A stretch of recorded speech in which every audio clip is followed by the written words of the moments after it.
Yeah, good for you, man. Yeah. Go ahead, please. So when you were guys, did you work with Mitch Shivers?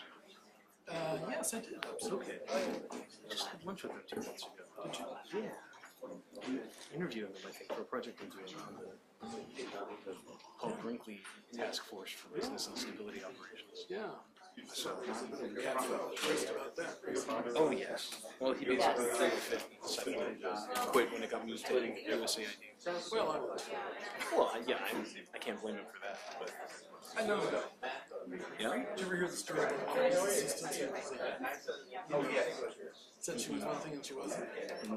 Ever heard about this? No. Remember the U.S. rescue team was knocked out. 32, 33. Oh, no problem. Never had been. You go to the school. She said she was. Well, this one just got it. She brought her husband.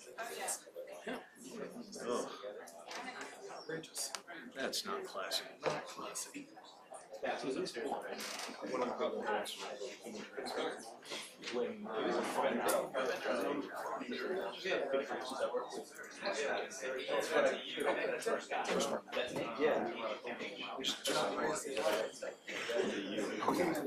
although once we had a crash car, she let that drop really quickly. When other women stepped in to say, no, that didn't happen. You're lying.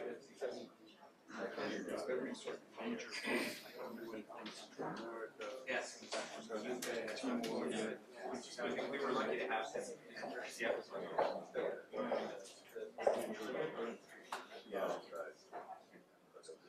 So where is your place? I'm sorry. Where is your place? Bailey's Crossroads. It's called Goodwin House. It is literally all folks home, but it's a Good morning. Thank you all for joining us. I'm Steve Clemens with the New America Foundation. I blog at the Washington Note. I want to say a special greeting to the people who are watching us online right now at C-SPAN, the Washington Note, the New America Foundation website. There are lots of blogs that are running this concurrently all through the morning and our provocative afternoon. And of course, the topic today that we're going to be discussing is U.S. policy in the Afghanistan war. Does Afghanistan today contain or leverage U.S. power? We really have a very dynamic session with voices and people that capture not only, I think, the political spectrum, but also the thematic spectrum of people who've been thinking hard about these issues. I think every one of the people in the panel today is in the panel, and then the subsequent panel is someone who's essentially put themselves out in what I call the kind of constant peer review process, either as a blogger, a writer, a commentator, someone who is subjecting themselves to both the applause and critique of many people who are trying to think about this question of what is the appropriate role of the United States in Afghanistan, what is our responsibility, and where should we go? And we have this morning a great session. The Afghanistan War, a cost-benefit review of America's strategic and economic position.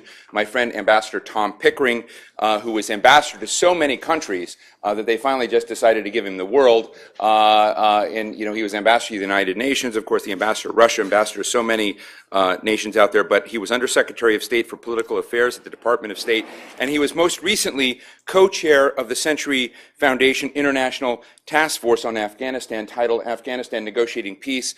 This book is available to all of you. We pick it up outside. I hope you'll read it. It's one of the most important contributions, I think, right now out in the field that is beginning to look at what are the next steps, what are America's options today, and where is Afghanistan, and what is the responsible way forward. So I hope you'll take a look at it. One of the really interesting parts of this is it's an international task force, 9 non-American members, Sadako Ogata, we have the former foreign minister of Russia, of leading figures in China, Turkey, Germany, etc. So take it. And then Paul Pilar is Director of Graduate Studies at the Center for Peace and Security Studies at Georgetown University. Paul was former National Intelligence Officer for Near East and Southeast Asia at the National Intelligence Council, and he was a member of the Afghanistan Study Group, of which I was a co-founder, and really one of the leading lights there. And just to Paul's right is Richard Vague, another co-founder of the Afghanistan Study Group, co-chair of the Directors Council at the New America Foundation American Strategy Program. And what I like to tell everyone, Richard is my link to how pragmatic, semi-conservative business people think about the world. Good to have around. To Paul's left, we have James Cladd, James C. Cladd, Distinguished Research Fellow at National Defense University, former Deputy Assistant Secretary of Defense for South and Southeast Asian Affairs at the Department of Defense. I'll never forget getting a call from James from Basra in Iraq. I think, I may get this wrong, so I don't want to get, C-SPAN's official record now. But I think Paul we're doing something with OPIC. But, I've got another friend, Warren Coates, who's in the office.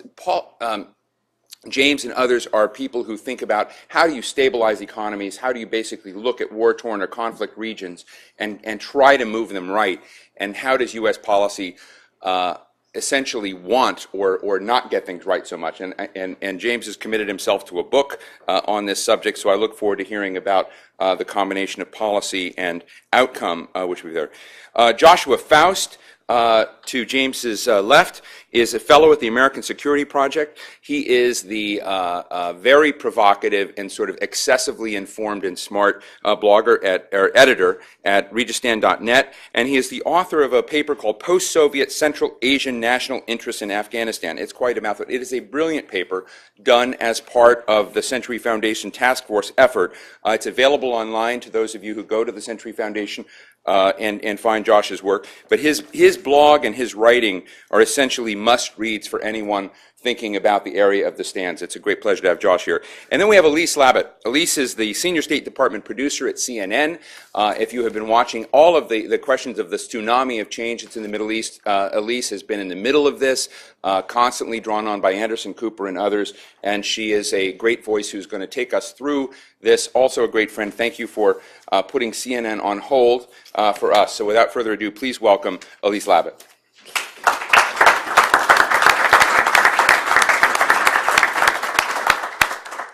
Thank you very much, and thank you all for being here. I think we should be okay. I'll just speak really loud because I'm not really good, but I do have a very okay. Here we go. Well, thanks very much for this opportunity, Steve. I think it's really important, even though we have such change and such chaos going on in the Middle East, that we don't take our eye off the ball in Afghanistan, as we work towards the summer and the beginning of the drawdown. Clearly there's going to be a renewed focus, but I think it's important to start these discussions now. And if we see the debate taking place in Washington about the budget right now, I think that we saw, even though there were $40 billion in budget cuts, the money for Afghanistan was not cut at all, even though a lot of reports, including the very well-written report by the Afghanistan Study Group, suggests that our interests are not really vitally at stake in Afghanistan. We have what many would consider a failing strategy. So we have, as Steve said, an excellent panel, and we're going to start with Ambassador Pickering. Please, may I use the podium? Yes, please. Thank you, Louise, and thank you, Steve, for the opportunity to be here this morning with this very distinguished audience. It's a special pleasure to do so. Steve isn't here, but I want to say this in the sense of greatest kindness to Steve. He has now become the intellectual Pearl Mesta of Washington policy debate. And in that sense, I think we're all grateful to Steve for the many occasions he puts us together, either with electrons or in person, and I'm happy to be here today. I have 8 minutes by the clock, and I want to do two things very briefly. I want to talk to you very quickly about my sense of what our strategic objectives should be in Afghanistan. And then I want to talk a little bit about the report that Steve so kindly introduced and give you a sense of what it is that we thought about the opening for a political process in Afghanistan, not as an alternative to present strategy, but as a supplement, indeed a complement, indeed filling an important void. Strategic interests in Afghanistan, in my view, fall into several categories. One of those, I think, and perhaps from my perspective the most important, is that we're dealing with a region that has been called AF-PAC, when truly it should be called PAC-AF. If we're looking at important strategic interests of the United States, they rest in Pakistan. And indeed, therefore, our interest in Afghanistan translates, in my view, primarily as to how it affects things with respect to the future of Afghanistan. This is indeed one of the reasons why we believe that a political process is very much required in the workout. The second interest, I believe, has to be, but very subsidiarily so, the prevention of the return of al-Qaeda to yet another refuge, admitting that they are in a refuge in Pakistan at the moment, admitting that, as General Petraeus said, less than 100 are present in Afghanistan, and in some ways looking at the question of why do we have 130,000 troops to deal with 100 al-Qaeda. The third interest, in my view, which is a very difficult one to define, but it seems to be preeminent, at least in what I would call the interior political consciousness of us all, that a great power can't leave a country like Afghanistan a great deal worse than it found it. You have to think about this a little bit, but it has everything to do with the future of Afghanistan, indeed with the Karzai government, indeed with the negotiating process, and indeed with many other things that we're doing. In that regard, it is obviously of interest to Afghans in the region, and it is obviously of interest to the United States as a great power, and in a sense, a steady stream of what can be chalked up internationally to us as failures is not in our interest, either in Afghanistan or beyond. Let me then put those aside and say that we faced three simple questions in the study of whether a political process had utility with respect to Afghanistan. I didn't say millennial significance, I said utility, and I mean utility. And the three questions are, is a negotiation a real possibility? And if so, when? The second question is, what should we negotiate about? And the third question is how we get there. In very brief compass, we felt we were close to, if not in a military stalemate. We felt that there was growing lack of interest in continued fighting. We found in interviewing people in all of the possibilities, including the Taliban, there was a very strong interest in a political process. There was a strong interest in a political process soon, if not now, and there was a strong interest, obviously, in each of the parties in creating a fortress of protecting their position of a strong interest by asking for infeasible, outrageous, and outlandish possibilities as a result of a negotiation. So initial negotiating positions, in fact, guarded the interest in the question of moving ahead with negotiations. In many cases, we felt the interest in negotiations was genuine, even if the expectations were well beyond the possibilities of fruition. The second question we looked at was the question of whether there is a center for the process of negotiation, and obviously painful as it is, there is no alternative in a negotiation of this sort but future governance of Afghanistan in all of its many facets. The adequacy of the Constitution, the political appointments process, prime minister versus presidential system, the questions of where authority rests in the center, in the hinterlands, and how and in what way to balance that. We think that there are a number of other very important questions that will have to figure in a negotiation, including the role and place of Islam. It is now firmly entrenched in the present Constitution. How to deal with human and civil rights and their protection, and particularly the issue that has been so important of women's rights. Issues of justice and accountability. Those kinds of questions obviously come to the fore. How to get there is a much more difficult and I think taxing problem. We looked at many alternatives.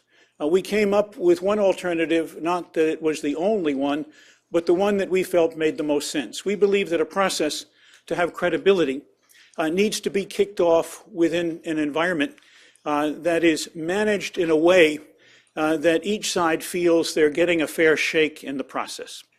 In that sense, we thought that a facilitator or a facilitation mechanism, a person, a group, a state, an international organization, could play a role in a two-phase process. One, sounding out the parties with respect to the two questions I just raised.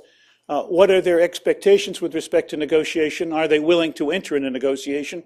And secondly, we thought that that process should last a reasonable amount of time for assurance. That individual or mechanism probably should take place under the UN umbrella, but not necessarily be directed and subservient to the United Nations, but have the benefit at least of the umbrella.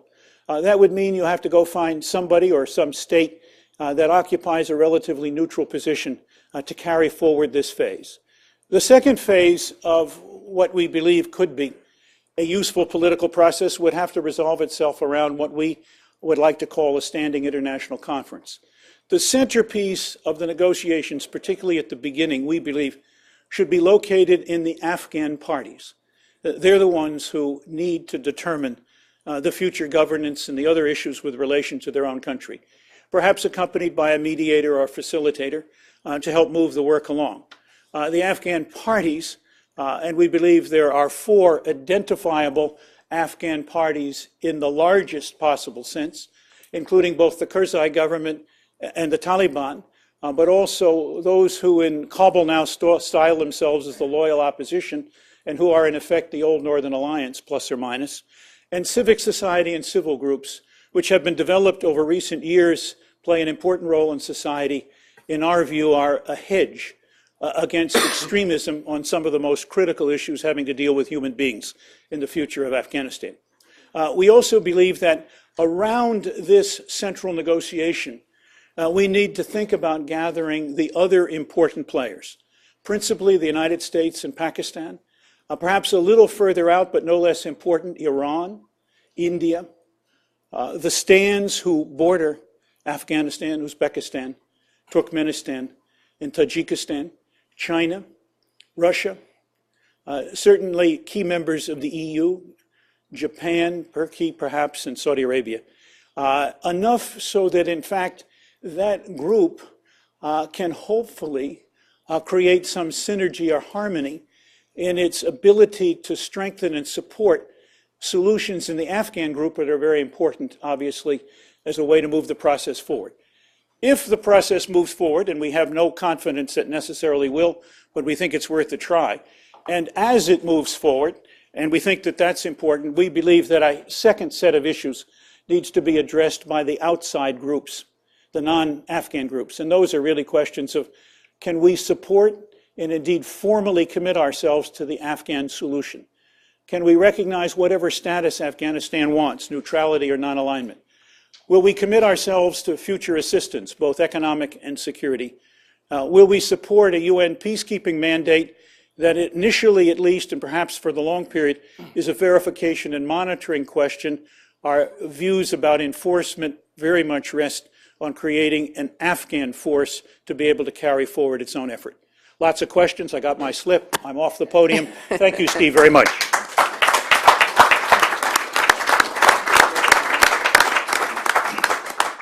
Thank you, Ambassador. Paul, would you? All the ambassadors example news podium too. Okay. Thank you, Elise. Good. Thanks, Elise, and good morning. The one main observation I want to leave with you this morning is that I think the policy, and more importantly, the discourse about the policy in this town and beyond on Afghanistan has lost sight of the cost and benefits of what we're doing. Ambassador Pickering, at the outset of his remarks, expertly reviewed what are the U.S. interests at stake in this part of the region. Unfortunately, we look at the counterinsurgency that we are waging in Afghanistan and too often lose sight of those purposes and just look at the counterinsurgency as an end in itself. And that's the way we Americans like to look at things. We get engaged in a struggle, a fight, and we want to win it, and it becomes a goal in its own right. But we've lost sight of why we initially went there. It had to do with a very justified, in my view, response to the 9/11 outrage. It had to do with ousting al-Qaeda from its then home in Afghanistan and rousting its then ally, the Afghan Taliban, from power. And since then, we've gone on for 9.5 years, and we've had, to put it quite bluntly, 9.5-year-long mission creep in which we've lost sight of those original purposes. The conflict in Afghanistan is often thought of as a struggle between the Karzai government on the one hand and the Taliban, allied with international terrorists on the other, but in fact it is a far more complex civil war which has sectarian dimensions, ethnic dimensions, rural-urban dimensions.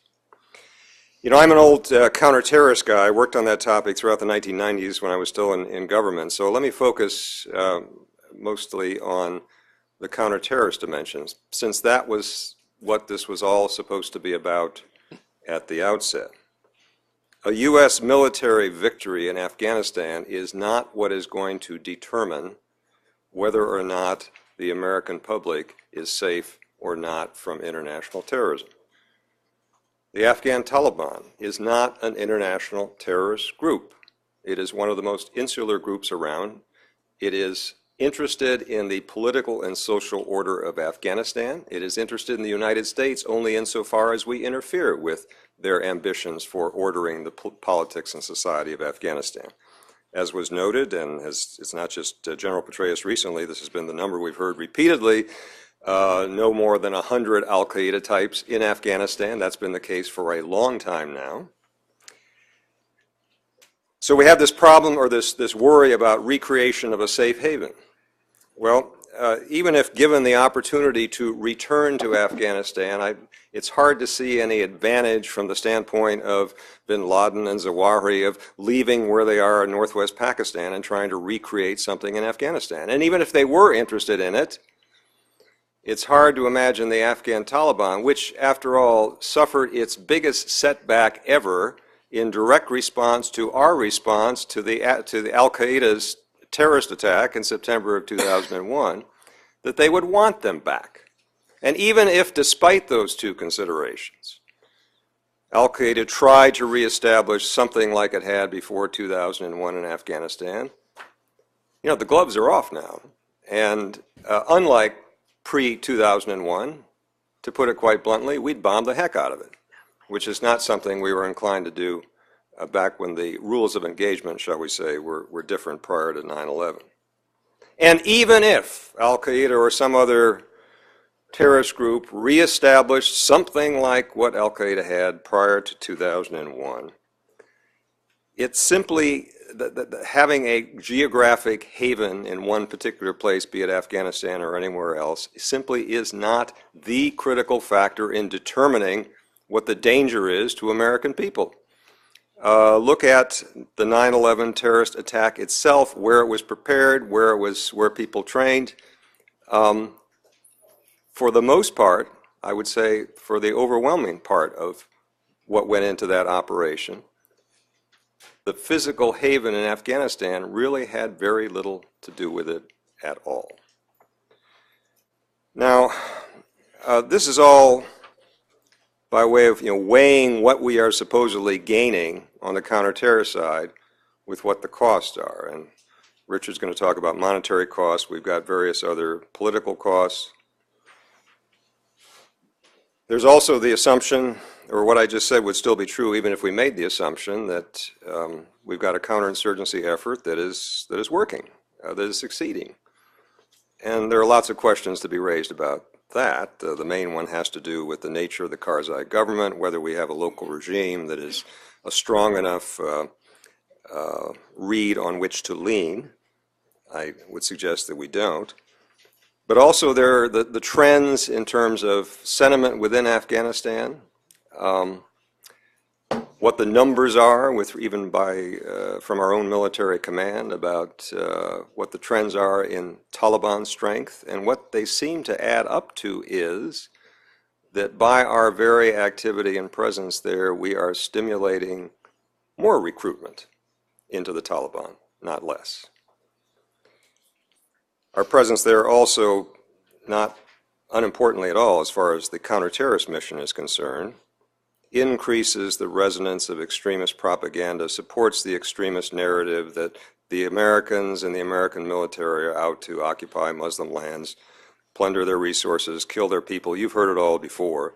It's all nonsense, of course, but some things we do tend to add resonance and credibility to that narrative, and unfortunately, I think what we're doing in Afghanistan is doing that. The final couple of thoughts have to do with Pakistan, and I agree absolutely with the ambassador that we really ought to be talking about PAC-AF rather than half-PAC. And as part of the 9.5-year-long mission creep, we hear a lot that, well, we're really in Afghanistan because we're concerned about what's next door in Pakistan. And my main reaction to that would be, insofar as we are concerned, as we ought to be, about the future and stability of Pakistan, fighting a counterinsurgency in Afghanistan is not the way we would go about it if we were to zero-base this whole thing. We have another kind of American way of thinking about instability and problems overseas. It's like we've got this green ooze that goes over borders, that's called instability. And if we don't fix it in Afghanistan, it's going to get worse in Pakistan. Well, in fact, in important respects, it works the other way around. To the extent bad guys are chased across the Durand line, it increases the security problem on the other side of the Durand line. Insofar as we are doing things that are highly unpopular with the Pakistani public, which is quite clear, as well as the Afghan public, it makes it harder for the Pakistani government to do things in cooperation with us on behalf of the counterterrorist goal or anything else. Closing thought. Again, it's a matter of costs and benefits. Don't take what I just said as saying terrorist safe havens don't matter at all. That's not what I said. The question is, are what we are doing in trying to ward off the feared haven in Afghanistan, does that improve things from a counterterrorist point of view enough to justify all the other costs, political, monetary, and otherwise? I'll stop there.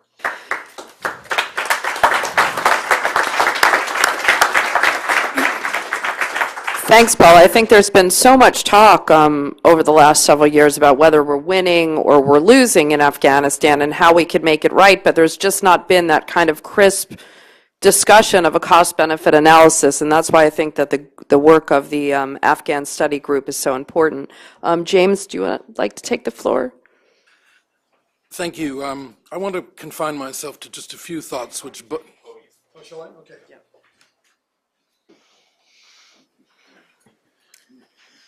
I'd like to confine myself to a few thoughts that buttress what's been said a bit earlier. I absolutely agree with Ambassador Pickering that, and I think he's been in the forefront of this in the very beginning, that the requirement was to begin to see Afghanistan in its regional environment, sort of seeing it in situ, looking for ways in which we could find overlapping interests with countries that would join it. The second thought I want to leave you is the very important factor of what India wants and what we want, and how India figures into the equation. I remember when I had just left the Pentagon, I was brought in at the very last day of this enormous exercise that was, there seemed to be 500 colonels running around the National Defense University putting together something for General Petraeus. And I walked in and I said, well, this is very interesting, but where does India figure into any of this? And they said, well, it doesn't, because we're CENTCOM, we're Central Command. So that's an interesting concept. This is actually a very important thing, because in my own particular view, and I've been arguing this for some considerable period of time, the overlap between what the Indians want long-term and what we would like to see long-term in Southwest Asia, I think is very high. And that's what we should be aiming at. It's not zero-sum. Those of you who've had the pleasure, in inverted commas, of dealing with the subcontinent, and there is a tendency to sort of regard everything either as falling on one side of the ledger or the other when it comes to India or Pakistan. But it is possible actually to tilt in the direction. We have been in some significant ways. My argument would be we should tilt rather more emphatically toward an Indian view and work less to preserve the fiction that somehow we're going to be able to square the circle with the Pakistanis. My own view, perhaps formed during a period, I'm old enough to have seen the last Afghan war and to be wandering around Afghanistan in the late 1980s, and working with many Pakistani friends, is that it is absolutely implausible that they're going to be interested in working with us in any sustained way. I think Pakistan is in business to leverage outside situations, outside power to their advantage vis-a-vis the existential threat, which doesn't come from Afghanistan at all, but in the minds of the officer corps, which is preeminent in that country, comes from the East, from the Indians. I think the final thought, too, is a couple of observations that would, I hope, buttress again what you've heard already, and I really do agree with some of the very crisp clarity that Paul just presented to you. I mean, I really wonder, what is this about? And I think the American people wonder what this is about, too. I think that support for the war is actually quite paper thin, and if, God forbid, touch wood, any mass casualty event of any kind were to occur out there with any regularity, I believe that it would be over, no matter what the fine arguments for staying on to 2014 or whatever the latest embellishments are to counterinsurgency doctrine. I think we'd be out. And I think, unfortunately, it would follow a pattern of conduct by the United States in which, in the end of the day, we're there because we're there because we're there, rather like the old Yale University drinking song. The point of it is exactly what? Well, we can't leave now because we would be seen to be yielding to pressure. This is a very strange way to conduct a great powers diplomacy, all the more so at a time when our material circumstances are in some question and our resources are really under a great question. I think the last thing is to try as Americans, and this gets to, I think, some of Paul's thinking about the way in which we approach things, is to realize that from the beginning, from 2001, we militarized our response and we declared war on a tactic. And it had a terrible effect on our thinking about dealing with the real particularities of the region out there. I lived outside this country 27 years, a lot of it in pretty bad places. I can't say that I've been as many countries as Tom Pickering, but I look at the scars and I think, goodness, I was out there during a lot of this shooting, Iran-Iraq War, the last period that the Russians were in Afghanistan. And what really occurs to me is that, you know, we create the Taliban. It's a kind of phenomenological thing. There's the Taliban, and here are we. We give them their unity of purpose in some very important ways. And I think that if we were to realize that our response, the one thing that still hangs in the air as an acceptable, widely accepted American approach to the challenges of the last decade is that we fought a punitive war in Afghanistan. And that was the reason that everyone accepted it.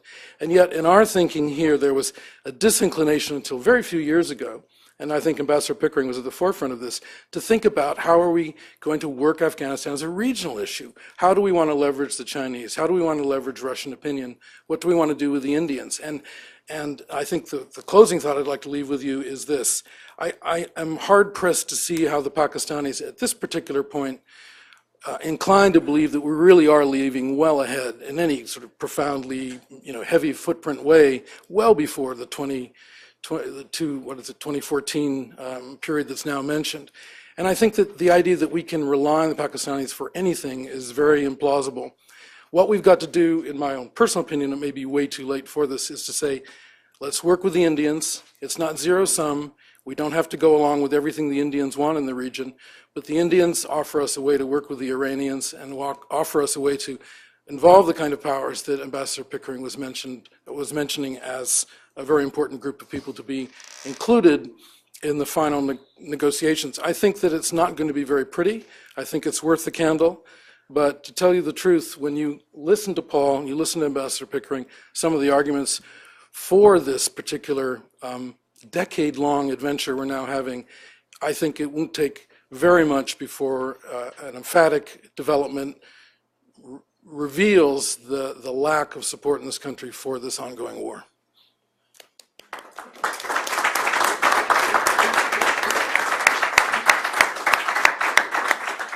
Thanks, James. That's a very provocative food for thought on a retilt towards India on the issue, and I think we can expand on that in the Q&A. Richard, would you like to take the podium, please? You didn't get the memo, yeah. Thank you very much, and thanks everyone for their time this morning.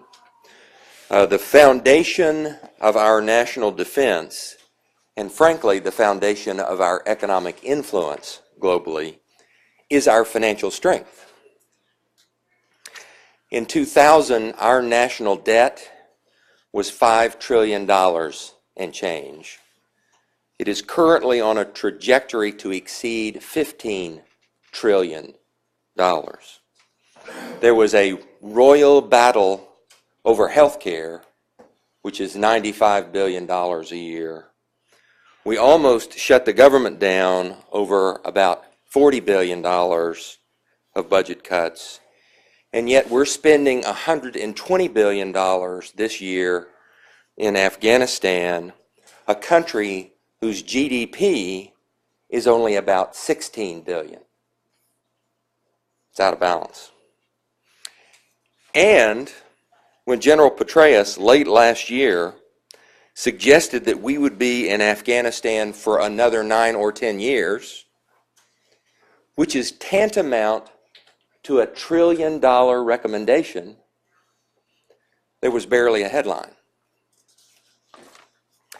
Let me put our defense spending in a little bit of context. In the year 2000, the Department of Defense budget was $294 billion.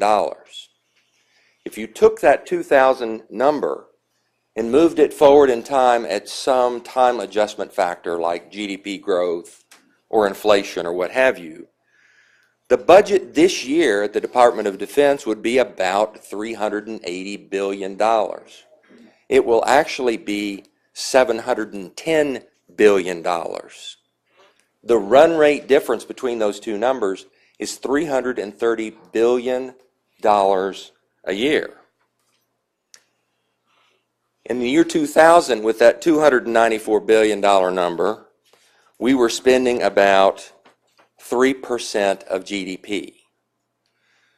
At that $700 billion number, it's over 4.5%. It's almost 5%, roughly. Most Western democracies spend more in the neighborhood of 1 or 2% of GDP. You can see the burden, the disproportionate burden, frankly, that the United States is carrying. 2% of GDP is about $300 billion a year. Let's put it in the context of historical wars in the U.S.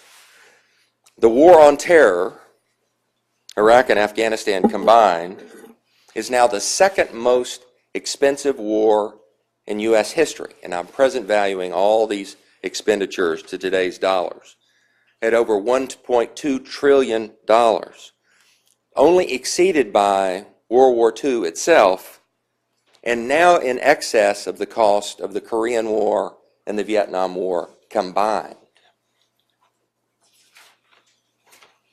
Let's put it in the context of global military expenditures, what other countries spend. Our $700 billion, and these are hard numbers to pick, and as we research this, we get slightly different numbers from different sources. But our $700 billion is about 60% of all the military expenditures of all countries combined in the world. The rest of the world combined, Britain, France, China, Russia, only spend about $400 billion or so. And in fact, if you only looked at all the supposed adversaries, however you might define that, the number looks to be under $150 billion annually by the rest of the world, people we would categorize as adversaries versus our $700 billion. So my final thought is that I don't think it's in our best interest, given that financial strength is the bedrock of our defense, to be spending 4 to 5% of GDP on defense. I think 3 to 4% is enough.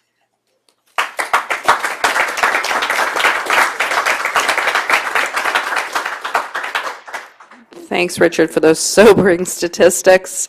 Josh, why don't you round us out, and then we'll open it up to some Q&A. Okay, so I think everyone in this room can agree that the war in Afghanistan is, for lack of a better term, a malarkey of tragic horses. And this is a phrase I'm using pretty deliberately to represent a lot of the nonsense talk that you hear in public when people try to discuss what's going on in the conflict, how we're going to get out of it, what our options are, and so forth.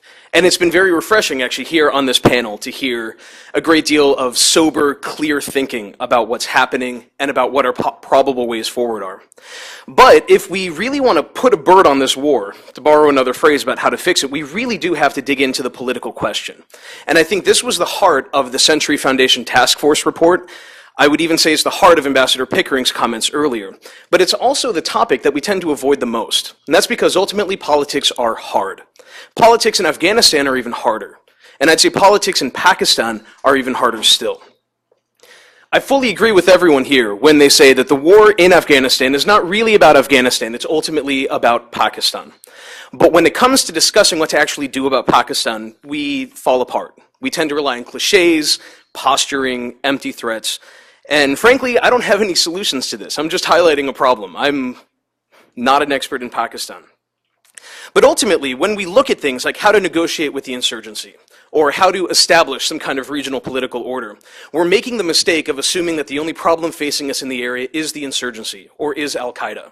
But both of these groups are only single actors in a much larger, complex network of political interests, organizations, and actors, both inside Afghanistan and inside Pakistan.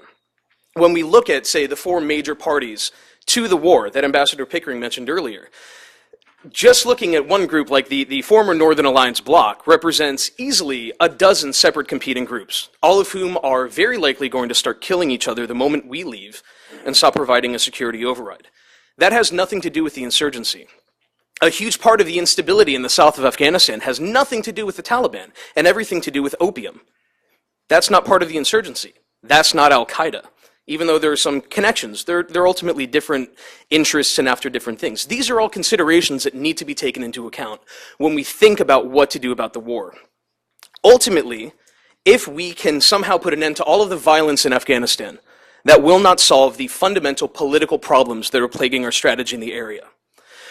It will not address the major issues that we have to deal with as it comes to creating a kind of regional solution, which, yes, has to do with Kabul, and it has to do with Islamabad, and it has to do with Tehran, and Washington, and Brussels, and London, and Beijing, for lack of a better regional partner. You can expand this out as much as you want. But in the midst of creating this kind of regional political framework, we have to keep in mind that ultimately this is about politics inside Afghanistan, and politics inside Pakistan.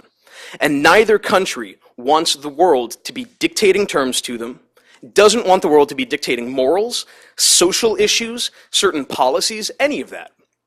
And so while all of our good ideas are genuinely good ideas, and they're things that make sense and that have precedence and history, ultimately, if Afghans and Pakistanis do not buy into the politics of what we're doing, they're not going to work. Any kind of negotiating framework, any kind of regional alliance that will try to contain terrorism will not work if Afghans themselves don't buy into it. And unfortunately, what Afghans want and what Pakistanis want is the one thing that we don't know, because we don't have a lot of insight into how their countries work. We don't have a good presence outside of the capitals of those cities. We don't have good relationships with the civil society groups in those countries, to say nothing of normal people who aren't educated and don't speak English.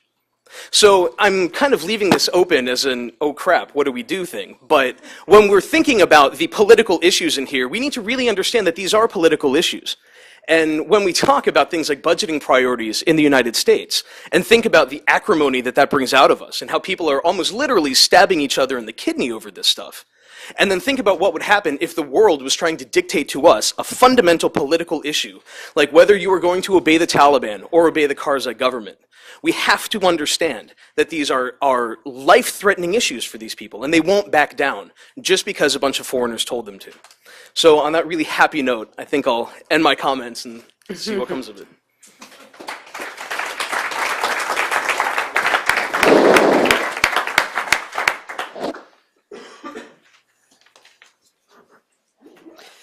Thank you to our panelists, and yeah, I'm going to take this one.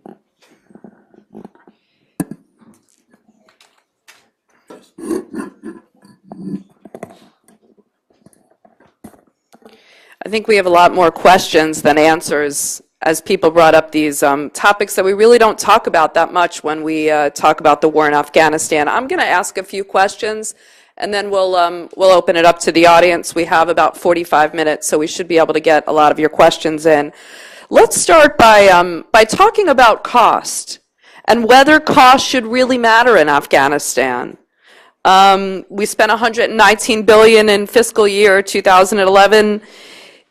As we said, in Afghanistan, which has a GDP, as Richard pointed out, of only 16 billion. If U.S. national interests are at stake, Richard, we do see that some conservatives say, in Libya, for instance, if U.S. interests are really at stake, costs should be insignificant. But then you also give a very impassioned reason why, you know, the U.S. is undermining its economic base in Afghanistan. So let's start by talking about whether cost really matters when critical U.S. interests are at stake. And then, Ambassador Pickering, if you could talk about other ways the U.S. could pursue its objectives with Afghanistan, maybe perhaps not spending so much money on military objectives. Richard, want to start? Yeah, I mean, one of the things I would say is, you know, as others have pointed out, is that we don't believe that this is to the extent of $120 billion in our vital national interest. We simply don't. But if you took the situation in Afghanistan, where you have tribes or ethnic groups or whatever who are going to be in chaos, and there's going to be a war, well, there's more countries than Afghanistan where that's the case. And if it's our job to go make countries right, which I don't think it is, it's not just 100 billion in Afghanistan, it's 100 billion in a lot of places, and you run out of money pretty fast. Ambassador? I like to begin with the notion that all wars end with political implications, and at your peril, you refuse to shape them. I'd like also to note that in all cost questions, you have the benefit calculus that has to be put in. If it is an existential problem for the future of the Republic, then I think the notion of costs diminishes and the obvious interest is of the highest. I don't think any of us at the table has portrayed the cost-benefit ratio in anything like that. I think that in the end, as a number of the speakers, I think, presciently said, the pressure to leave in this country is going to overwhelm the commitment to stay. Yes.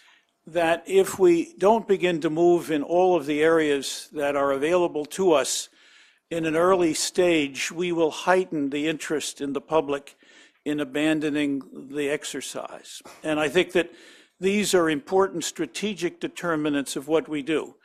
I've suggested there needs to be a political process. I'm not a counterinsurgency guru. I have dealt in El Salvador with the problem firsthand for 2 painful years. I know we can make progress, and my view is that progress will enhance our capacity to deal in the political sphere. I also think that none of this is predictable, and a lot of it remains very uncertain.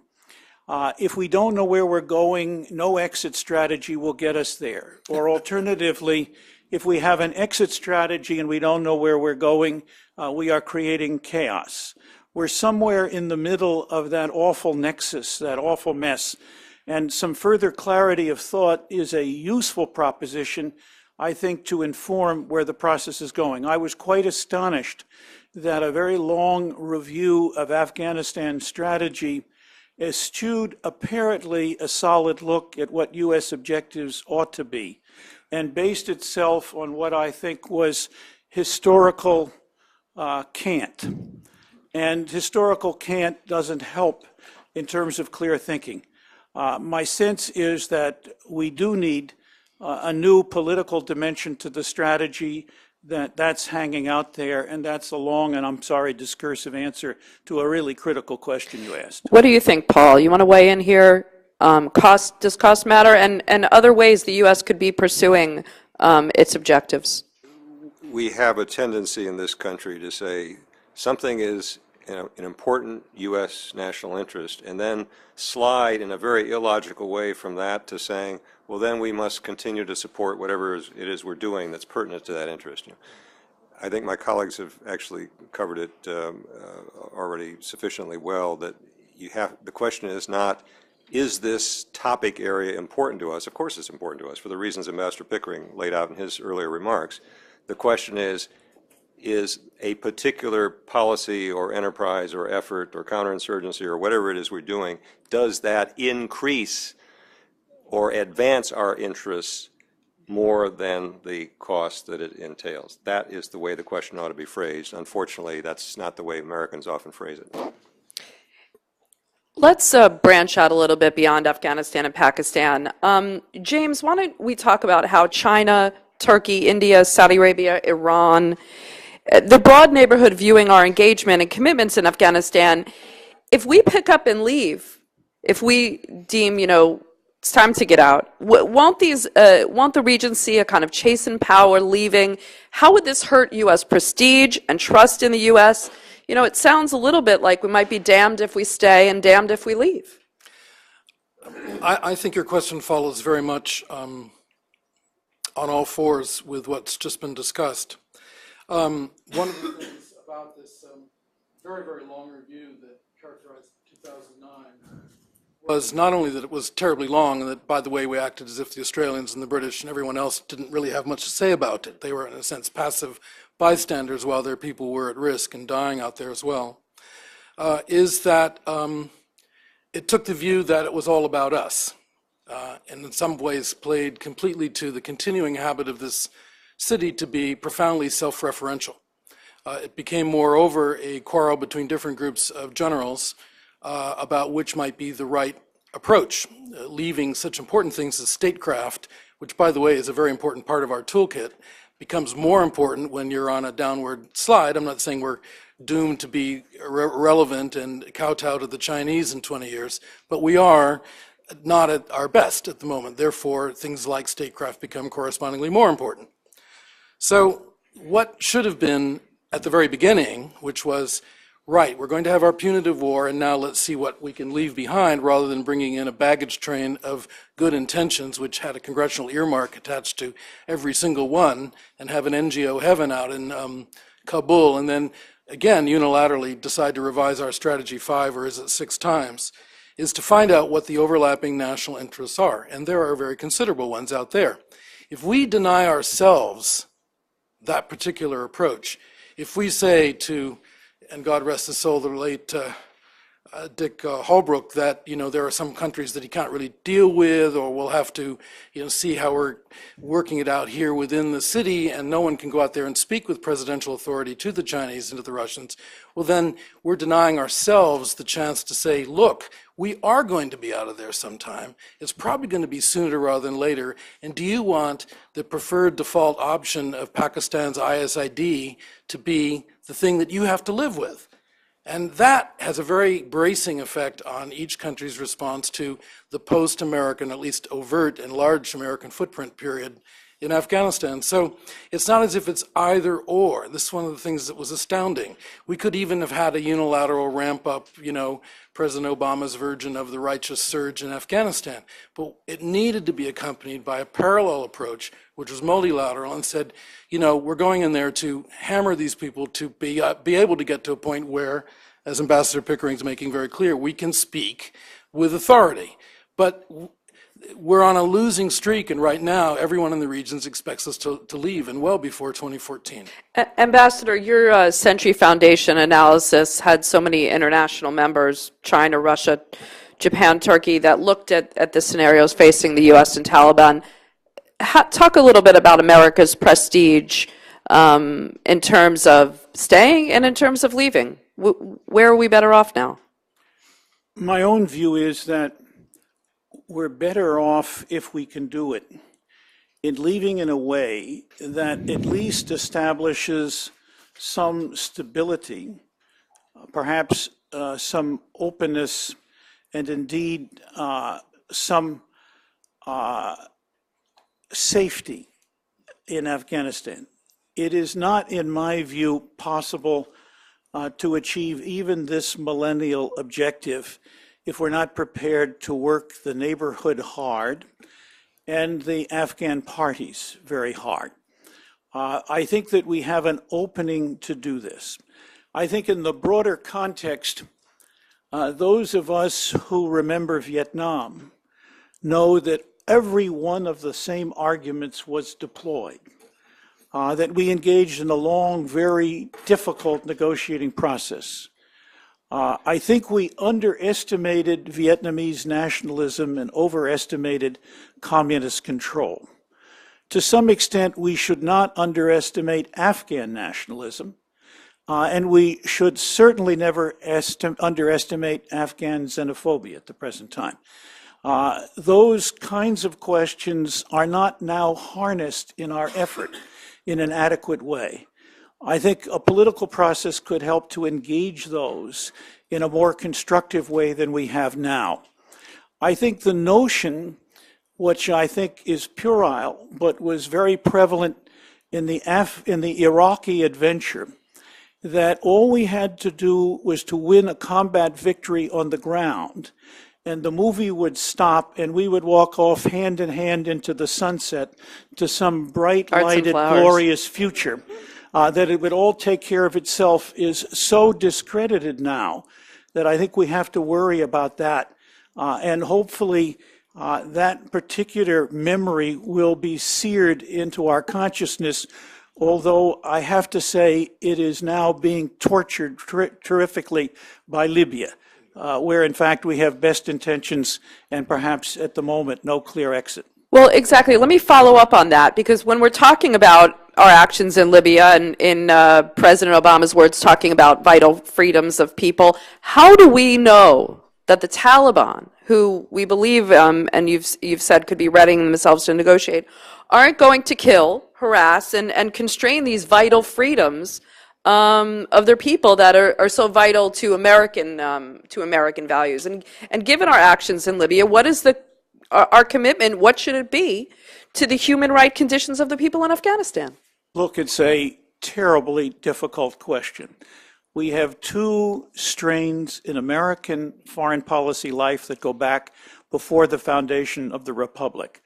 The struggle for safety, security, confidence, growth, and the struggle as well for defining a political parameter to life which enables that through freedom and liberty and the protection of the rule of law and all the things we hold dear. They are, in every sense of the word, now opposing policy choices for us in a lot of places like Libya and the Middle East. We have, of course, followed the usual policy. When the seesaw begins to move from one to the other, particularly in the direction of freedom and liberty and democracy, we try to move with it, if not ahead of it. There is no guarantee. I think that use of force is probably justified, in my view, to prevent genocide, and we are now engaged in Libya. But the moment we engaged in Libya, the measure of our success became the disappearance of Mr. Gaddafi, and we are stuck with that. I think to some extent, we now face the problem of could we get enough Arab support for a credible alternative that involved more muscularity? Because we are not going to achieve the Gaddafi disappearance, and with it, I have to say, the protection of human life by dividing the country, or indeed by an incessant and interminable civil war, which seems to me the only two prospects that lie out there for us at the moment. I think it is very important. I see today in the news that British officers are going to Benghazi. I would suspect that there are American officers somewhere.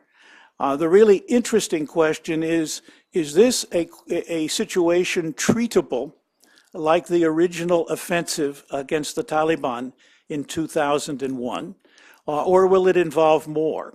And when you commit yourself to military force, tying your hands with respect to a whole series of political restraints is often a terrible way to meet your objective. To some extent, when you cross the military force line, you cross what I have to tell you, I think, is the restraint line. Otherwise, you're there for an interminable engagement. So while I don't like it, and was against the notion, except to prevent genocide, of being involved, I kind of think that homeopathic approaches to Libya are not the answer to the current problem, or indeed to achieve the objectives that we seem to have committed ourselves to. And we'll be coming back tomorrow for the discussion of Libya. Obviously brings up a lot of questions of that. Paul, where in your cost-benefit analysis does the human condition, human rights of people fit into Afghanistan? When we came to Afghanistan, obviously the Taliban was brutally treating women in particular.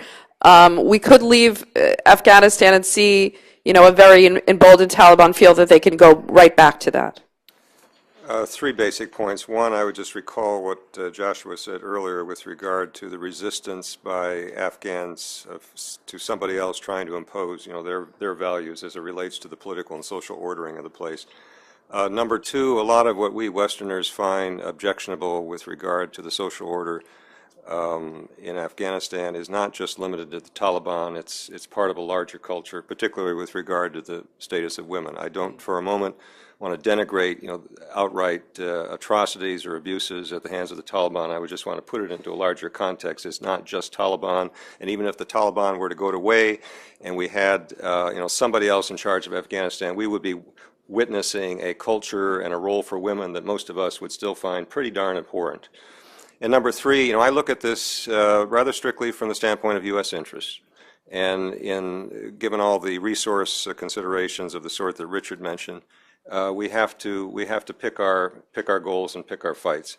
You know, back, I recall when I was still in government, during the first few months of the Bush administration prior to 9/11, there was a lot of policy deliberation about what do we do with regard to this Afghanistan-Taliban problem, and it was seen quite properly, in my view, just as the Clinton administration had seen it for the previous couple of years, as mainly a bin Laden problem. It was, the task was defined as how do we persuade the Taliban to cough up this awful terrorist bin Laden. You know, we failed to get them to cough up bin Laden before 9/11, but I think that was the right way to phrase the issue, even though at the time there was a lot of agitation about the human rights issue and about how the Taliban were treating women. But I think our policymakers quite properly took the approach, look, we can't load too many things on our agenda. We've got to keep our priorities straight, and our top priority is doing something about this terrorist problem.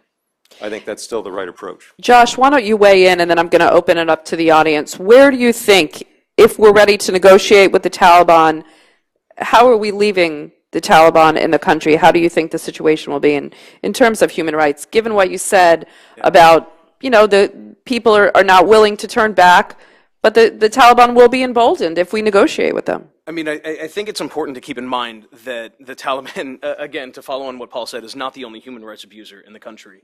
The most prevalent abuse, sexual abuse of children happens by government officials, not by the Taliban. The most prevalent use of slave labor happens by government officials or people aligned with government officials and not the Taliban. The most prevalent examples of abuse to women, abuse to subordinates, abuse to house servants happens by people who are not fighting in the war. They happen by normal Afghans and not by the Taliban. So when we try to frame Afghanistan in terms of human rights or in terms of the rights of certain minority groups that we choose to start caring about after a certain point, it's missing the entire reason that we're there in the first place. I mean, ultimately, I think our disposition to al-Qaeda has very little relationship to how Afghanistan treats its minorities and its women. And as much as that sucks, and as much as people don't like to admit that, it's unfortunately a reality of the war that we have to deal with. That being said, I think it would be silly to assume that the Taliban will have no role to play in the future of Afghanistan. One way or another, they're going to be there, either by renouncing the name Taliban and continuing in some way as a political party, or by being incorporated into the government in some kind of new governmental process. I mean, Ambassador Pickering hinted at maybe switching political systems. I mean, there would be a lot of issues with that, but it would actually be an appropriate way of reordering what happened. I mean, I'd say that one of the fundamental issues facing the political situation inside Afghanistan is that the original Bonn Group in 2002 was more or less the international community dictating its terms to Afghanistan. And reordering things so that Afghans have a say in how they can shape their own future, I think, would by default have to include the Taliban. But it would also include these other issues. And I think part of the argument about getting involved in the political process now is that you can start this discussion by the time some kind of turning point comes, whether it's 2014, whether it's 10 years after General Petraeus says it is. I mean, whatever that ends up being, by getting involved now and playing a role, we can influence that disposition. We can have some kind of influence. I don't know how much, but some kind of influence to protect those kinds of values that we... Ambassador, quick thought? Yeah, I just want to, this process of questioning end with the notion that everybody was unanimous that we had to throw women and children into the bus to get the right deal in Afghanistan. I think that we put a very heavy emphasis on the fact that Afghan parties have to be engaged, that civil society has to be there. Mm-hmm. We see evidence. I don't know how good it is. Honestly, one hesitates to trust all the anecdotal evidence, but you see evidence at least that in some places the public is telling the Talibs, even when they have the guns, that they cannot shut schools, that they have to keep them open even for girls. Now, this is a change. It is not millennial, but there have to be at least some standards met in this process that we cannot abandon as the precedent goes ahead, and that large numbers of people in Afghanistan, despite the war, despite the dislike of Americans, despite the opium trade, are enjoying a slightly more secure and slightly better life today. And I think that's what we say when we believe that counterinsurgency is making some progress.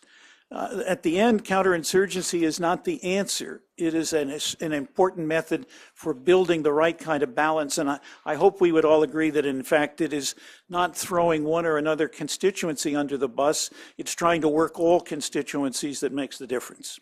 Thank you. We're going to open it up for questions now. I ask that if you're called on, the microphone will come to you. Please identify yourself. Please keep your question short and keep it a question. Thanks very much. We'll start with Tulin.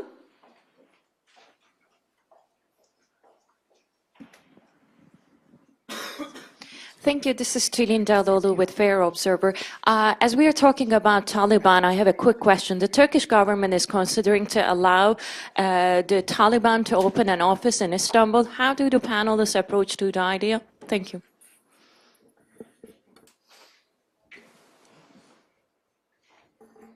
The Taliban have made it clear that to participate in negotiations, like to have a safe haven. I suspect there are ulterior motives, too, to become recognized internationally, to find ways to reach out beyond the constraints of the confines that they now have in Pakistan and inside Kabul. Some of this might be good. I see no way you can get ahead in a process without assuring that those people engaged in the negotiations are going to stay alive to participate in the negotiations.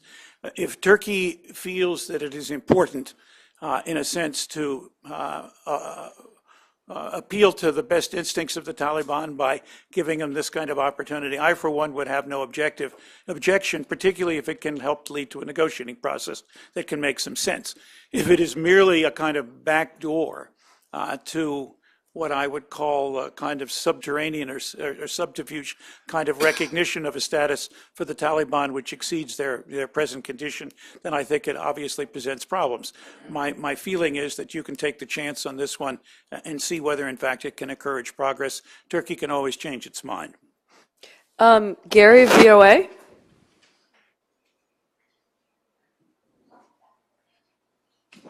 Thank you, Gary Thomas, VOA News. Two quick questions. First of all, going back to the Vietnam analogy, is the U.S. slipping more toward a policy of Vietnamization? Are we falling back into that hole again with the way we're training security forces, trying to turn security duties over to them? And does, in fact, Karzai become Win Zhaoxian? And the second thing is, in terms of the Constitution, it's been 10 years since the Bonn Accords. Is that going to be rethought? Do you think that the centralized presidential system is going to have to be jettisoned in favor of a parliamentary system that devolves more authority to the provinces, to the provincial officials? Richard, do you want to take the Vietnam question, and then maybe Paul or James can weigh in on the other part? I'm doubt if I'm nearly as qualified as anyone else on the panel to talk about Vietnamization and the parallels here, but it sure looks that way. It sure looks like that is the excuse that's being constructed to get us out. I hear very, unencouraging things about how well that's going, though. Ambassador, you agree? Well, since I raised that point, I guess I'm stuck. I think that if it walks like a duck and quacks like it's a duck, it's a duck. I think to some extent, everything depends upon can Afghans manage their own future in one way or another, and empowering them to do that despite all of the obvious restraints and failures makes a certain amount of sense. Vietnamese, when they finally settled down and decided their own future, were pretty good at it. I'm not sure that Afghanistan is anything like the same parallel, but it certainly makes some sense to do everything you can to empower Afghans to deal with their own future. Let me deal with the second question. I think it's very important to understand as Americans that, and we're particularly enamored with the idea that a new constitution will make a big change. I mean, Thailand said something like 15 since 1936. I mean, constitutions, as they used to say in Thailand, are not kept in the reference, kept in the periodical section of the library. I think that we mustn't fall into this trap with Afghanistan. I mean, after all the things that Tom was mentioning a moment ago, the idea that women go to school, I mean, let's not forget that up until the early 1970s, 2/3 of the medical facility in Kabul were women. This was a place that had seen progressively, and we bear some of the responsibility for this, a debasement of culture, the introduction of weapon systems, and the lowest common denominator in Afghanistan. But there is still a historical memory, right? The old joke is that Pakistan is a state in search of a nation, and Afghanistan it's the other way around. But they do know who they are, right? So I think it's less a matter of a new way to do it, all the more so since it would be seen as an imposition, but actually rather, saying to them that some of these signs that Ambassador Pickering detects are going to have to be, in a sense, let loose and let them play themselves out, because I don't think that another roll of the kind of constitutional dice is going to make much difference. Paul and then Josh. In this context, I wouldn't use Vietnamization in a pejorative sense, as the ambassador mentioned. If we've got an exit ramp here at all, it does involve the Afghans, learning to run their own affairs. And the one non-parallel aspect between Afghanistan and Vietnam is there's no North Vietnam equivalent. There's not going to be a 1975 type event. So I think we have to have some Vietnamization type arrangements. With regard to the Constitution, I would hesitate to use the word jettison, but I do think a more stable future Afghanistan is going to have to be one that is more decentralized in fact as well as de jure than perhaps what was put together 10 years ago. This is a country in which no one who has ever governed in Kabul has really governed the entire country in any kind of centralized way. Josh, quick thought? Or his entire life, actually. I think that the question of the Constitution is getting ultimately at, again, this question of Afghan politics. We designed the government of Afghanistan for Hamid Karzai to fail, for lack of a better term. He's responsible for every single government official that gets appointed, responsible for every provincial governor. All 400 district sub-governors are personally appointed by Hamid Karzai. And we chose a man to lead this who didn't have substantial militant, economic, or political ties to the rest of the country. So we created a situation with a very, very strong central leader who was substantially responsible for almost every political arrangement in the country and gave him nothing but money to leverage power. We shouldn't be surprised that this is broken and that this isn't working. So when we think about what to do about the Constitution, there is a danger in revising the Constitution and in putting out serial constitutions. But in the first 20 years that the United States was an independent country, we went through 3. So at the same time, we shouldn't be afraid of revisiting a mistake that happened or saying, we set this up to not work. And when we look at what's happening out in the provinces and out in the districts in this process that ISAF actually pretty openly calls Afghanization, despite the tremendous baggage associated with that. I mean, we talk about a historical memory when people like, now I'm blanking on it. Amir Khan were doing this in the early 1900s. Afghanization was ethnically cleansing areas of certain tribes. It was destroying communities and displacing others to try to more balance out the ethnic balance of the country. So these terms have, not just in relation to what we care about, but in terms to what Afghans care about, these terms have a lot of baggage that go along with them. And to bring it back to talking about Afghanistan itself, driven by Afghans who stand on their own, the words that we're using to describe what we want to do also have an effect. So I think when we look at the question of constitutionality, we have to be willing to revisit this, because right now the government does not, and I think it cannot, work at all. So if we want to have a functioning government, if we want to actually Afghanize the conflict and have it led by Afghans, with Afghans capable of running themselves, we have to change what's there, because right now it won't happen. Thank you. Gentleman right here, and then in the back. Right.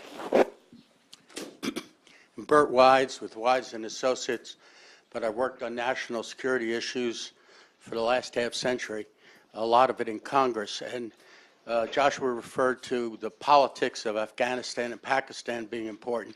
I'd like to switch to the politics of America and how we can get Congress to do what all of this wisdom suggests we should do.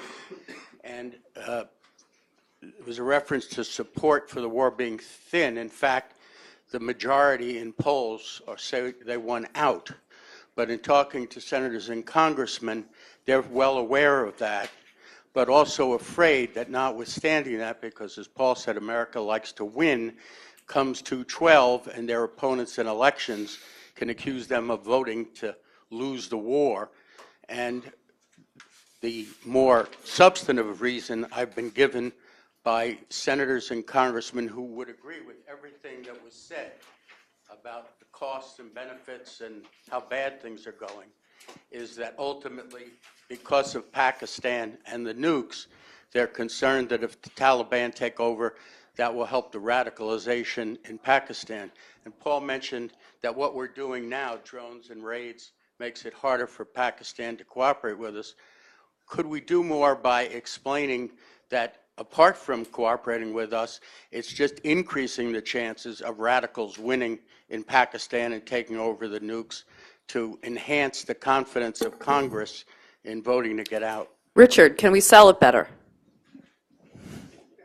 You know, I think the way you phrased it is correct, and it's extraordinarily disheartening that no, you know, Afghanistan, even though 70% of the public is against it, what's really true is nobody thinks about it. Nobody gives a you-know-what about it around here. So the only time it comes up is in campaigns, and the only way it comes up if somebody's saying, you know, we're going to cut and run and, you know, inciting votes against a particular candidate. So we're locked into something that's kind of almost on autopilot at a cost of $120 billion a year. I just recently reread War in a Time of Peace, which is the story of Clinton and Bosnia and all that, and I guarantee you that there's nobody I know that even remembers that war. Nobody I hang out knows any of those issues. And the politicians in Washington were obsessed with every nuance and every detail of that and what the effect would be on the public. Doesn't care. And what really impresses me here is that I think the president could power this down without even telling anybody. And nobody would notice in the country. And he wouldn't get any negative repercussions. He wouldn't even have to tell anybody. I don't want to oversimplify it, but sometimes I think we're too close to this problem. Sometimes I think we need to kind of back up to 60,000 feet and look at it.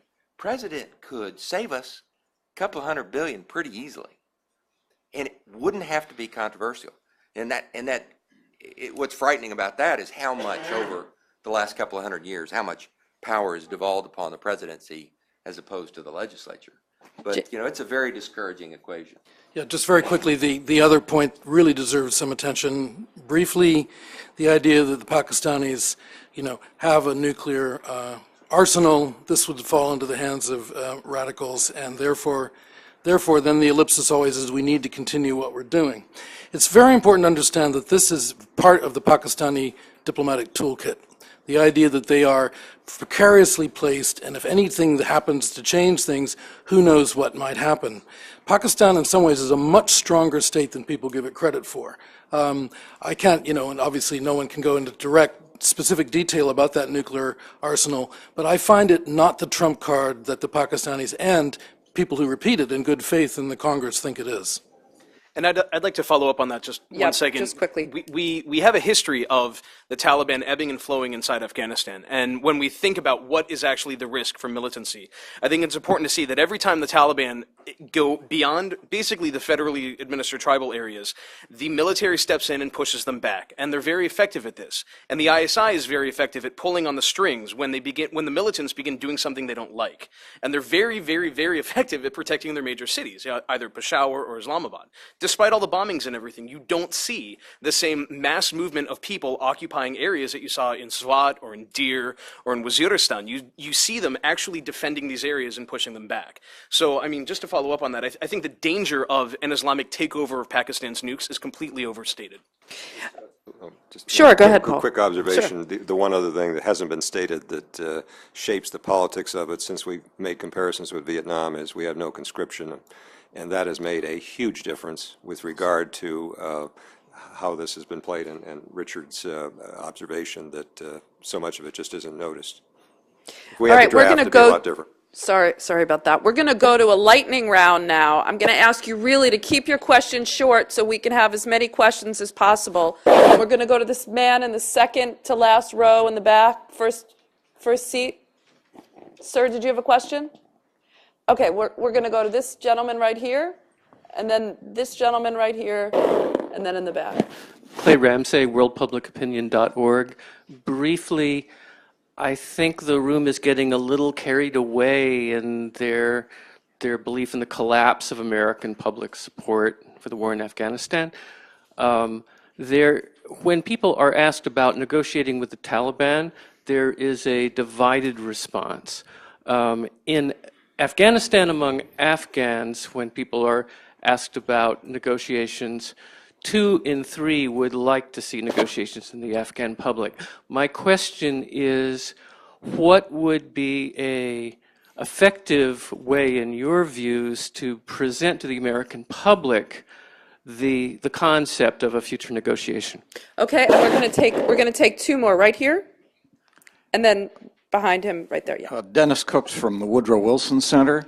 It appears that the United States and Afghanistan are now have now started negotiations for some sort of a long-term strategic relationship.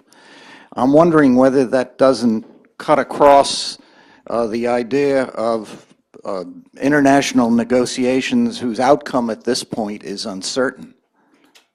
I wonder, Tom, whether you'd comment on that. Sure, and then sir right here.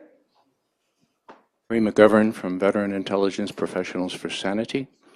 Question about the TAPI pipeline. No one ever talks about oil and gas. I'm told that there's more natural gas in Turkmenistan, right above Afghanistan, that is worth more than all the oil in Iraq.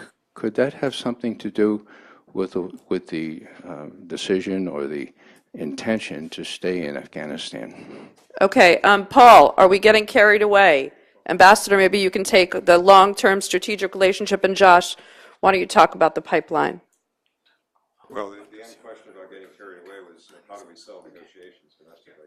I think, we can take some lessons from the Nixon administration with Vietnam. We keep making that comparison. I mean, there are all kinds of ways to declare victory, and make the point that this is part of how, through the sacrifices of our troops and a decade of long slog, we have got ourselves into the position where we can finally turn things over to the Afghans. We've always said, our leaders are saying now, that negotiations of some sort are going to be necessary. So I think that's quite sellable. It's a public relations and rhetorical task, but we've done that sort of thing in the past, and I'd be confident any administration could do that. Ambassador, the long-term strategic relationship. Yeah, with just let me say, on selling negotiations, go read our report. At least it's a try. It may not be everybody's cup of tea, but it made a strenuous effort to do so. On long-term, short-term, I tend to think that negotiations with Afghanistan over the long term on a bilateral basis are useful to push the question of negotiations among Afghan parties and within the region on the long term. The truth is, of course, that the first negotiation can always be adjusted to accommodate the second negotiation. We have to be very careful in the first negotiation to have our interests clearly stated, and in my view, they cannot be permanent base arrangements forever. We have to eschew that. We have to relate it to the future of Afghanistan, hopefully one that more Afghans will be coming together about than will be divided and separate on. Josh, what about that pipeline? It doesn't exist and it never will be. The pipeline, this magical pipeline going through Afghanistan has been a stalking horse of the region for like 20 years. As far as Turkmenistan goes, it has less natural gas than Russia and is much harder to get to. No one really cares about it beyond that. They have already built a pipeline going to China. They already use Russia's pipe network. There's no reason to take the risk of building anything through Afghanistan for the foreseeable future as a transit area. It's absolute madness. They can ship things across the Caspian Sea much more easily than they can ship anything through Afghanistan. I mean, James here dealt with UNICAL in the 90s, but I mean, even UNICAL gave up on the idea because it was just so infeasible and so inhumanly expensive that, I mean, no one has ever really thought it worth the trouble. It's something that you don't really hear about from people. Yeah, I mean, the gas is there, the Dalalabad field is there, but the point is it was just too many moving parts and too many things changing, and ultimately capital's a coward. You just wouldn't get anybody on the But basis James, of what risk. about the issue that there are a lot of natural resources in Afghanistan? We've heard a lot about the minerals perhaps being a real source of revenue for the country. Is that just a pipe dream, or is that something that we should be really spending some resources to help develop on behalf of the Afghan people? Impression in the oil and gas industry about about stranded gas. It means it's far away from any place. It's very hard to get it to market and to monetize it. The same thing applies in different ways to some of these resources. We know what the Chinese have done with copper, but that itself requires a huge amount of infrastructure through Wakanda if they really want to do it. I mean, the Chinese are finding, not just in Afghanistan, but elsewhere, Africa, that local situations can be paved to their advantage to some extent with money. But after that, things get harder and they're running into the same local difficulties. All right, we have about 5 minutes, so we're going to take one more round in the back right here, sir, right here, and right over there. We'll start with the gentleman in the back. Raise your hand. Stand up. Thank you. Let's keep our questions short, please. Hi, my name is Dave Wise, and I was a longtime civil service employee in the State Department, but did several foreign service tours. The last one was with a provincial reconstruction team in Helmand Province. And given this was kind of alluded to by the panel, but not addressed too directly, but I'd like to ask the panel's views on, given the lack of governance, which is a huge problem in Helmand and other provinces, how can we leave Afghanistan better than how we found it? Sir, right here in the front.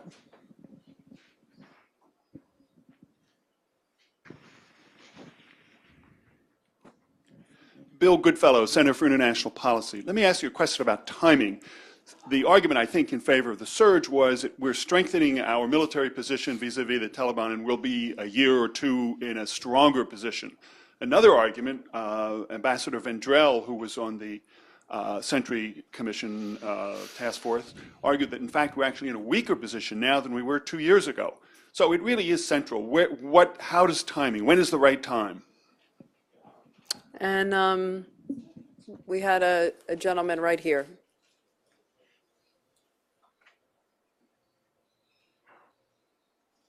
Paul Kavika Martin, Peace Action. Thanks a lot, Steve, for putting this together.